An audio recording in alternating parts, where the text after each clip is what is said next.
Welcome to Telugu one health. నేను మహాలక్ష్మి. ఈరోజు మనతో పాటు చిట్టుబట్ల మధుసూదన శర్మ గారు ఉన్నారు. వారితో మాట్లాడదాం.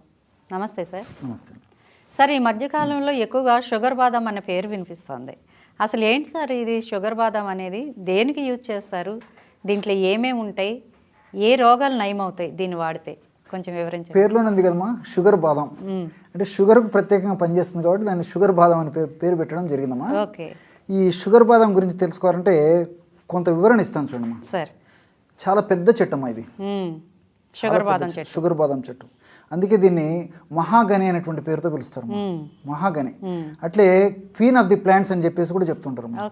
షుగర్ బాదంని క్వీన్ ఆఫ్ ది ప్లాంట్స్ అనేటువంటి పేరుతో కూడా దాన్ని పిలుస్తుంటారు. రెండవది ఏంటంటే బిట్టర్ ఆల్మండ్ అనేటువంటి పేరుతోను, కడువా ఆల్మండ్ అనేటువంటి పేరుతో పిలుస్తుంటారు. బిట్టర్ అంటే చేదు, ఇది చాలా చేదుగా ఉంటుందమ్మా. అదేవిధంగా కడువా అంటే హిందీలో తెలుసు కదమ్మా, చేదు అనేటువంటి అర్థం. కడ్వా బాదం, కడ్వా ఆల్మండ్ అనేటువంటి పేరుతో పిలుస్తుంటారు. అంటే విపరీతంగా చేదు ఉంటుంది కాబట్టి బిట్టర్ ఆల్మండ్, కడ్వా ఆల్మండ్ ఇలాంటి బాదాము ఇలాంటి పేర్లతో పిలుస్తుంటారు. చాలా చేదు ఉంటుందమ్మా. ఆ పప్పును మనం టచ్ చేసేసి ఆ ఫింగర్ నాలుక మీద పెట్టుకున్న ఆ చేదు కొన్ని గంటల వరకు ఉంటుందమ్మా. అంత అద్భుతమైనటువంటి ఔషధ శక్తులు, రసాయన గుణాలు ప్రకృతి నిక్షిప్తీకరించి మానవాడి సంక్షేమం కోసం ప్రసాదించడం జరిగిందమ్మా. చాలా గొప్ప ఔషధం అది. దీన్నే స్కై ఫ్రూట్ అంటారమ్మా. స్కై ఫ్రూట్ ఎందుకు ఈ పేరు వచ్చిందంటే, సర్వసాధారణంగా చెట్టుకి ఫలాలు కాచినప్పుడు కింది వైపు చూస్తుంటాయి ఇలా, కానీ ఈ యొక్క ఫలాలు ఇట్లా పైకి ఆకాశం వైపు చూస్తుంటాయి. ఇది దీని విచిత్రంగా ఉంటుంది. సో ఆకాశం వైపు చూస్తుంటుంది కాబట్టి స్కై ఫ్రూట్ అనేటువంటి పేరుతో పిలుస్తుంటారమ్మా. కాబట్టి స్కై ఫ్రూట్ అన్నా, షుగర్ బాదం అన్నా, బిట్టర్ ఆల్మండ్ అన్నా, మహాగన్ అన్నా పదార్థం మాత్రం ఒకటేమా. ఇది ఈ యొక్క చెట్టు యొక్క వేర్లు కూడా దాదాపు 150 అడుగుల లోతు వేర్లు కూడా వెళ్తుంటాయమ్మా. అంత పెద్ద మహావృక్షం ఇది. ఈ యొక్క పండుకమా 71 విత్తనాలు ఉంటాయన్నమాట ఒక్కొక్క ఫ్రూట్లో జనరల్గా. ఆ 71 విత్తనాలు బాగా ఎండిన తర్వాత గోధుమ రంగులోకి వచ్చేస్తాయమ్మా. దాన్ని మనం పగల కొడితే లోపల తెల్ల పప్పు ఉంటుందమ్మా. ఆ పప్పుని ఔషధంగా వాడుకోవాలి. ఇది దాని ప్రత్యేకత.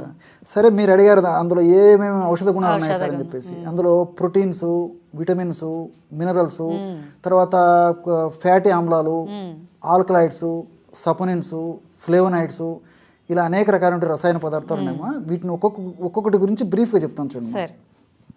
ఇప్పుడు ఉన్నటువంటి ఆల్కలాయిడ్స్ ఏం చేస్తాయంటమ్మా, మన దేహంలో కణాలు దెబ్బతినకుండా, కణజాలం పాడవకుండా, కణాలు చక్కగా తమ పని నిర్వర్తించేందుకు ఈ యొక్క ఔషధం ఆల్కలాయిడ్స్ ఉపయోగపడతాయమ్మా. అదేవిధంగా ఈ ఆల్కలాయిడ్స్, సపోనిన్స్ ఉన్నాయి కదమ్మా. ఈ సపోనిన్స్ చక్కటి హైపోగ్లైసిమిక్ ఏజెంట్ అమ్మా. అంటే ఏ పదార్థంలో అయినా సపోనిన్స్ అనేటువంటి రసాయన పదార్థాలు ఉన్నాయంటే అవి షుగర్ను తగ్గిస్తాయి సర్వసాధారణంగా. అంటే షుగర్ను తగ్గించేందుకు ఈ సపోనిన్స్ చాలా ఉపయోగపడతాయి.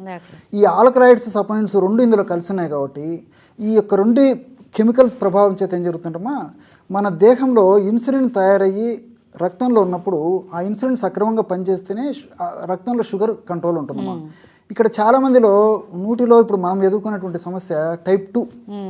సో ఇన్సులిన్ ప్రొడక్షన్ జరుగుతుంది కానీ ఆ ఇన్సులిన్ రక్తంలోకి వెళుతుంది కానీ ఇన్సులిన్ సరిగా పనిచేయకపోవడం వల్ల రక్తంలో ఉన్నటువంటి ఆ ఇన్సులిన్ను కణంలోకి వెళ్ళలేకపోవడం చేత రెసిస్టెన్స్ వచ్చేస్తుంది. సో ఈ ఆల్కలాయిడ్స్, సపోనిన్ ఉన్నటువంటి ఈ యొక్క షుగర్ బాదంను వాడుకోవడం వల్ల ఆ ఇన్సులిన్ సమర్థవంతంగా పనిచేసేసి ఆ యొక్క కణాన్ని శక్తివంతం చేసేసి ఈ షుగరు కణంలోకి పోయేందుకు ఇన్సులిన్ ఉపయోగపడుతుంది. సో ఎప్పుడైతే షుగర్ కణంలోకి పోతుందో అప్పుడు ఎనర్జీ ప్రొడ్యూస్ అవుతుంది, బ్లడ్లో షుగర్ కూడా తగ్గిపోతుంది. అంత అద్భుతంగా పనిచేస్తుందమ్మా. తర్వాత ఈ ఫ్లేవనాయిడ్స్ ఉన్నాయి. ఈ ఫ్లేవనాయిడ్స్ ఏం చేస్తాయంటే ఈ రక్తనాళాల్లో ఉన్నటువంటి చెడు కొలెస్ట్రాల్ను కంట్రోల్ చేస్తాయి. ముఖ్యంగా ఎల్డిఎల్, విఎల్డిఎల్ ఇలాంటివన్నీ శరీరానికి హాని చేసేటువంటి కొలెస్ట్రాల్స్ అనమాట. కొన్ని రకాల ఫ్యాట్స్, వీటినంటిని కూడా కంట్రోల్ చేసేటువంటి శక్తి వీటిని ఫ్లేవనాయిడ్స్కి ఉందమ్మా. కాబట్టి ఈ ఫ్లేవనాయిడ్స్ ఇంకోటి ఏంటంటే హెచ్డిఎల్ కొలెస్ట్రాల్ను పెంచుతాయి. దీనివల్ల గుండె జబ్బులు రావు, మెదడుకు సంబంధించినటువంటి సమస్యలు రావు, ఇతర రక్తనాళాలకు సంబంధించినటువంటి సమస్యలు రావు. కాబట్టి ఈ విధంగా ఇలాంటి అనేక రకాల పదార్థాలు ఉండడం వల్ల అన్ని సైడ్ బెనిఫిట్స్గా ఉంటాయి తప్ప సైడ్ ఎఫెక్ట్స్ అయితే ఉండవు. చాలా క్షేమదాయకంగా పనిచేస్తుంది. ఇది మంచి ప్రశ్నమ్మా, చాలా మందికి డౌట్ వస్తుంటుందమ్మా. కాబట్టి మంచిదని చెప్పేసి అతిగా వాడితే చాలా ఇబ్బంది అవుతుంది. దీని మీద పరిశోధనలు ఇప్పుడిప్పుడే జరుగుతున్నాయి ప్రపంచవ్యాప్తంగా. కాబట్టి మనకు శాస్త్రజ్ఞులు చెప్పినటువంటి పద్ధతి కూడా ఏంటంటే రోజుకి 2 ఉదయం 1 సాయంత్రం 1. మహా తప్పని పరిస్థితి మరీ ఎక్కువ ఉంటే 3వది ఏదైనా అదనంగా పరిస్థితిని బట్టి డాక్టర్ల పర్యవేక్షణలు చేర్చుకోవచ్చమ్మా, డైరెక్ట్ వాడుకోకూడదు. టాబ్లెట్ల టైప్లోనే. ఇది ఇంకోటమ్మా, దీని ప్రత్యేకత ఏంటంటే సర్వసాధారణంగా ఈ షుగర్ సమస్య వచ్చినప్పుడు షుగర్ కాంప్లికేషన్స్ తగ్గేందుకు కానీ, షుగర్ తగ్గేందుకు కానీ, ఇతర అనుబంధ లక్షణాలు తగ్గేందుకు కానీ, ఏ సమస్య ఉన్నా కానీ చూర్ణ రూపంలో వాడుకోవడము, తర్వాత ట్యాబ్లెట్స్ రూపంలో వాడుకోవడము, కషాయ రూపంలో వాడుకోవడము, ఇంకోటి వాడుకోవడము చేస్తుంటాము. దీని ప్రత్యేకత ఏమంటే ప్రకృతి ఇచ్చినట్టు వాడుకోవడం. అంతే, మన ప్రమేయం ఏముండదమ్మా, ప్రకృతి మనకి ఇచ్చింది, ఎట్లా ఇచ్చిందో దాన్ని అట్లా. అంతేమ్మా. ఆ పైన ఉంటున్న పొట్టును తొలగించేసేసి పైన గోధుమ రంగు ఇది ఉంటుంది కదమ్మా, అది కట్ చేస్తే లోపల తెల్లటి పప్పు ఉంటుంది. ఆ తెల్లటి పప్పును అంగిట్లో వేసేసుకుని నీళ్ళు తాగేసాను. టాబ్లెట్ లాగా వేసేసుకో. అంతేమ్మా, చాలా సులువమ్మా. ఆహారానికి అరగంట ముందు, లేకపోతే పొద్దున పరిగెడుపున ఒకసారి, రాత్రి ఆహారానికి ఒక గంట ముందు ఒకసారి వేసుకుంటే సరిపోతుందమ్మా. రెండవది ఏమంటే ఎటువంటి పరిస్థితులు పొరపాటున అది చేతికి టచ్ అవుతామా, చెప్పాను కదమ్మా, విపరీతమైన చేదమ్మా, భరించలేరు. కాబట్టి డైరెక్ట్గా అదే ట్యాబ్లెట్ పరంగా రకంగా ఉన్నటువంటి దాన్ని అంగిట్లో వేసేసుకుని నీళ్ళు తాగిస్తే సరిపోతుంది. ఒకవేళ షుగర్ బాదం పెద్దగా ఉందనుకోండి అమ్మా, చిన్న చిన్న ముక్కలు చేసేది, 2-3 పీసెస్ చేసి అంగిట్లో వేసేసుకొని నీళ్ళు తాగేసేయడం అమ్మా. ఈ విధంగా చేయడం వల్ల చాలా ఫాస్ట్గా, చాలా సమర్థవంతంగా ఈ యొక్క ఔషధం పనిచేస్తుందమ్మా. రెండోది ఏమంటే ఆల్మోస్ట్ ఇంతవరకు మనకు పరిశోధనలు చెప్పినటువంటి సారాంశాన్ని బట్టి కూడా ఈ పద్ధతులు వాడుకోవడం వల్ల ఎలాంటి సైడ్ ఎఫెక్ట్స్ కూడా రావడం లేదమ్మా. కాబట్టి క్షేమదాయకంగా ఉంటుంది.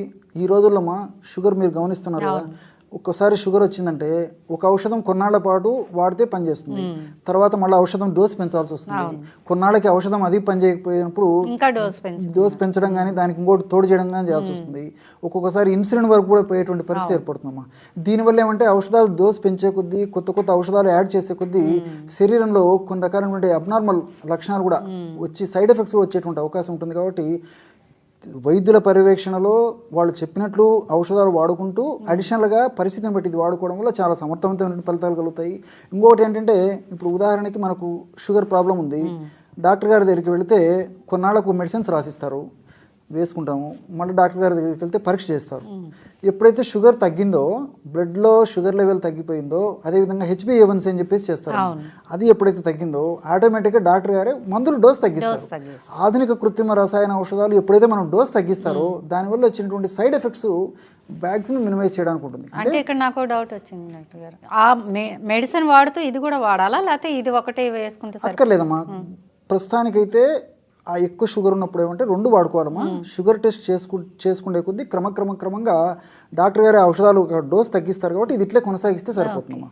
ఆటోమేటిక్గా ఎప్పుడైతే తగ్గిందో ఈ ఔషధాన్ని ఇదే డోస్తో వాడుకుంటూ ఇంగ్లీష్ మందులు ఆల్రెడీ డాక్టర్ గారు తగ్గిస్తారు కదమ్మా, ఆ పద్ధతిలో కొనసాగిస్తే సరిపోతుంది. ఇక్కడ ఇంకోటి కూడా ఉందమ్మా, షుగర్ బాదాము ఇందులో పేరులోనే ఉంది, షుగర్ను ఛేదించేటువంటి బాదం. కాబట్టి మామూలు బాదాము రెగ్యులర్గా వాడతాము, బాదం పప్పు అందరికీ తెలుసు, కానీ షుగర్ బాదం చాలా మంది తెలియదమ్మా. దీంట్లో ఉన్నట్టు మరి ఒక ప్రత్యేకత ఏంటంటే, ఈ యొక్క స్త్రీలకు సంబంధించినటువంటి PCOD సమస్యలు కూడా చాలా అద్భుతంగా పనిచేస్తుంది. పాలిసిస్టిక్ ఓవేరియన్ డిసీజ్ అని చెప్పేసి ఈ రోజుల్లో సర్వసాధారణం అయిపోయింది అనమాట. దీనికి కూడా రకరకాల ప్రయోగాలు చేస్తుంటారు. ఆశించినట్టు ఫలితాలు కొంతమంది కలగవు. దీనివల్ల విపరీతమైన లావ్ అవ్వడము, తర్వాత బ్లీడింగ్ సంబంధించినట్టు సమస్యలు రావడము, మెన్స్ట్రువల్ ఇర్రెగ్యులారిటీస్ రావడము, అబ్నార్మల్ హార్మోనల్ డిస్టర్బెన్సెస్ రావడము, ఇవన్నీ జరుగుతాయమ్మా. అది తగ్గిపోతుంది. తర్వాత రెండోది ఆస్మా వ్యాధి కూడా చాలా అద్భుతంగా పనిచేస్తుంది. తర్వాత కొన్ని రకాలైన అలర్జీస్, ఈ అలర్జీ వాటిల్లో కూడా ఇది అద్భుతంగా పనిచేస్తుంది. అదేవిధంగా బీపీ నియంత్రించేందుకు కూడా ఈ యొక్క షుగర్ బాదంలో ఉన్నటువంటి ఈ యొక్క కెమికల్స్, ముఖ్యంగా ఫ్లేవనాయిడ్స్ అని చెప్పాను కదమ్మా, ఈ ఫ్లేవనాయిడ్స్ ఏం చేస్తాయంటే ఈ రక్తనాళాలను వ్యాకోచింపజేస్తాయమ్మా. బీపీలో రక్తపోటు అంటారు కదా, రక్తనాళాలు కంజెషన్ అనమాట, ముడుచుకున్నప్పుడే ఈ బీపీ ప్రెషర్ ఎక్కువైపోతుంది. వ్యాకోచింపజేసేటువంటి శక్తి ఈ షుగర్ బాదంలో ఉన్నటువంటి ఫ్లేవనాయిడ్స్ ఉంది. కాబట్టి ఇది మల్టీపర్పస్గా మల్టిపుల్ బెనిఫిట్స్ ఉంటాయి. మనం షుగర్ కోసం వాడుకుంటే ఇలాంటి పక్కన ఈ జబ్బులున్న ఇవి కూడా తగ్గిపోతాయి. ఇది ఈ యొక్క షుగర్ బాదం యొక్క ప్రత్యేకత. అన్ని సైడ్ బెనిఫిట్స్ అమ్మా, సైడ్ ఎఫెక్ట్స్ లేవు. కానీ మితంగా ఈ పద్ధతిలో వాడుకోవాలి. త్వరగా తగ్గాలని హయ్యర్ డోసు అట్లా వాడుకోవడం మంచిది కాదు. సో ఈ పద్ధతిలో వాడుకోవడం వల్ల క్షేమదాయకంగా బయటపడవచ్చు. రెండవది ఏంటంటే, ఈ షుగర్ వల్ల వచ్చేటువంటి కాంప్లికేషన్స్ కూడా తగ్గించేటువంటి అవకాశం ఉందమ్మా ఈ షుగర్ బాదం. సర్వసాధారణంగా షుగరు కొన్నాళ్ల పాటు ఉన్నప్పుడు ఏం జరుగుతుందంటేమా, కంటికి సంబంధించిన సమస్యలు రావచ్చు, తర్వాత ఈ కిడ్నీస్కి సంబంధించినటువంటి సమస్యలు రావచ్చు, నరాలకు సంబంధించినటువంటి సమస్యలు రావచ్చు, ఇట్లా ప్రత్యుత్పత్తికి సంబంధించినటువంటి సమస్యలు రావచ్చు, హార్ట్కి సంబంధించినటువంటి సమస్యలు రావచ్చు, బ్రెయిన్కి సంబంధించినటువంటి సమస్యలు రావచ్చు. ఇలా ఏ సమస్యలు కూడా ఈ యొక్క దీనివల్ల షుగరు ఎక్కువ కాలం బాడీలో ఉండి సరిగ్గా కంట్రోల్ కాకపోవడం వల్ల ఇతర కారణాల వల్ల ఈ యొక్క సమస్యలు వచ్చేదానికి కూడా అవకాశం ఉంటుందమ్మా. కాబట్టి షుగర్ బాదం వాడుకోవడం వల్ల మల్టిపుల్ బెనిఫిట్స్ ఉంటాయి అన్నమాట. అలాంటి సమస్యలు రాకుండా కూడా చాలా వరకు నియంత్రించేటువంటి శక్తి షుగర్ బాదంలో, ప్రకృతి ప్రసాదించేటువంటి షుగర్ బాదంలో ఉన్నటువంటి ఈ కెమికల్స్ పనిచేస్తాయమ్మా. Okay sir, thank you.